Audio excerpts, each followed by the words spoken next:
Olá, amigos. Eu queria hoje dividir com vocês, porque muito se fala a respeito da educação no Brasil e da responsabilidade da família, da escola, da sociedade. Bom, eu vou ler para vocês um texto produzido em 1956 pelo Emmanuel, através do Chico Xavier, em que ele intitulou Crianças. E ele disse assim, o Emmanuel: quando Jesus nos recomendou não desprezar os pequeninos, esperava de nós não somente medidas providenciais alusivas ao pão e à vestimenta. Não basta alimentar minúsculas bocas famintas ou agasalhar corpinhos enregelados.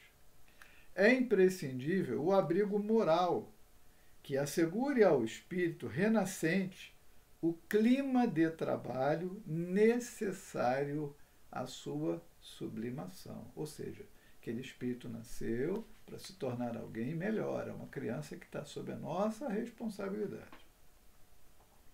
Muitos pais garantem o conforto material dos filhinhos, mas lhes relegam a alma a lamentável abandono. A vadiagem na rua fabrica delinquentes que acabam situados no cárcere ou no hospício, nas drogas também, não é? Mas o relaxamento espiritual no reduto doméstico gera demônios sociais de perversidade e loucura que, em muitas ocasiões, amparados pelo dinheiro ou pelos postos de evidência, atravessam largas faixas do século, espalhando miséria e sofrimento, sombra e ruína, com deplorável impunidade à frente da justiça terrestre. Ou seja, aquela criança que não foi educada, que não recebeu princípios morais da família, ela muitas vezes ascende a postos importantes na administração privada, na administração pública, e faz um estrago. Não desprezes, pois, a criança, entregando-a aos impulsos da natureza animalizada. Recorda que todos nos achamos em processo de educação e reeducação diante do Divino Mestre. O prato de refeição é importante no desenvolvimento da criatura. Todavia, não podemos esquecer que nem só de pão vive o homem, disse o Mestre. Lembremo-nos da nutrição espiritual dos meninos, através de nossas atitudes e exemplos, avisos e correções em tempo oportuno, de vez que desamparar moralmente a criança nas tarefas de hoje será condená-la ao menosprezo de si mesma nos serviços de que se responsabilizará amanhã. E aí, posso contar para vocês, quando eu morava no Rio de Janeiro, muitas vezes eu ia buscar uma das minhas netas, a mais velha, na escola, levá-la. E muitas das crianças, de uma escola bastante famosa no Recreio dos Bandeirantes, eram criados por babás e motoristas, porque os pais estavam ocupados, ganhando dinheiro, se divertindo, viajando. Os pais apareciam, sim. Quando tinha festa do Dia dos Pais ou das Mães, eles iam lá tirar fotografias. Era assim que funcionava. Um completo descaso em relação à criança. Então a família não cuida, transfere a responsabilidade para a escola.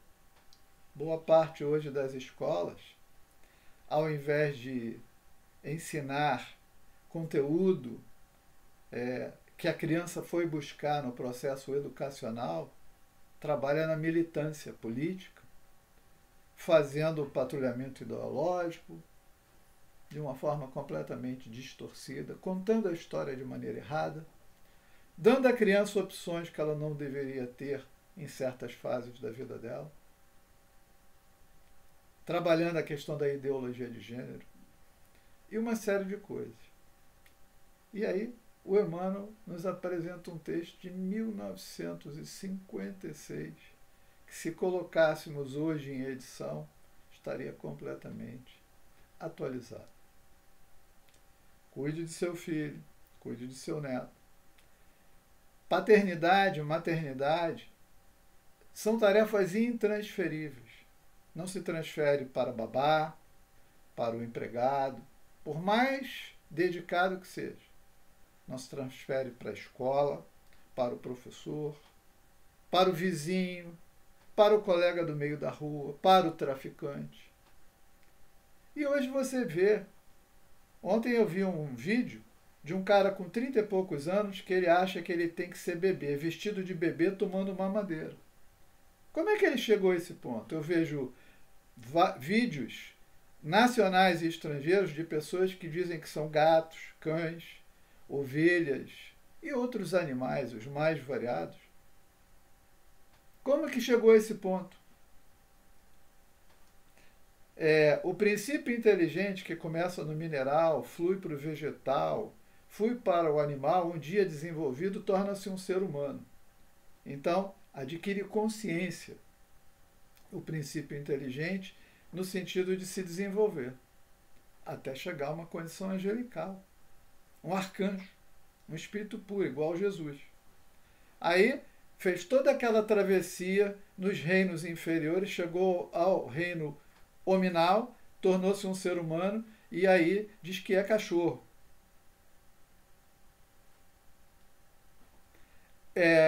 Eu posso dizer para vocês que técnica e espiritualmente isso não é possível, porque o espírito não retrograda. Agora, se a família não cuidar, não zelar, mentalmente ele pode estacionar e até pode ficar numa situação dessa. De quem é a responsabilidade dele? Não. A família se omitiu, os pais se omitiram, no sentido de dar a ele senso de responsabilidade compatível com a sua idade, pouco a pouco, para que ele se tornasse um adulto responsável por ele mesmo e não uma pessoa dependente. Porque alguém, quando se apresenta como cachorro, ele precisa ser os animais, quando nós temos animais domésticos, nós precisamos alimentá-los, precisamos cuidar deles, dar banho e alimento, levar no veterinário, dar vacina, etc. e tal. Não é? Então, como é que uma pessoa pode dizer que sente-se um animal? Isso, aliás, tem um processo bastante complicado de obsessão, de subjugação. Tem uma interferência, mas o início não foi a partir de um processo obsessivo. Tudo começou com um relaxamento familiar, não dando ao menino, à menina, o senso de proporção, de realidade, de acordo com a sua idade, com a sua evolução, né? Vai crescendo, vai adquirindo mais responsabilidade, tornando-se pouco a pouco responsável por si mesmo. Porque quando um cara tem 27 anos e diz que é um animal, quem que vai mantê-lo? Quem vai alimentá-lo? Então, precisamos pensar a respeito. Aquele abraço. Muita paz.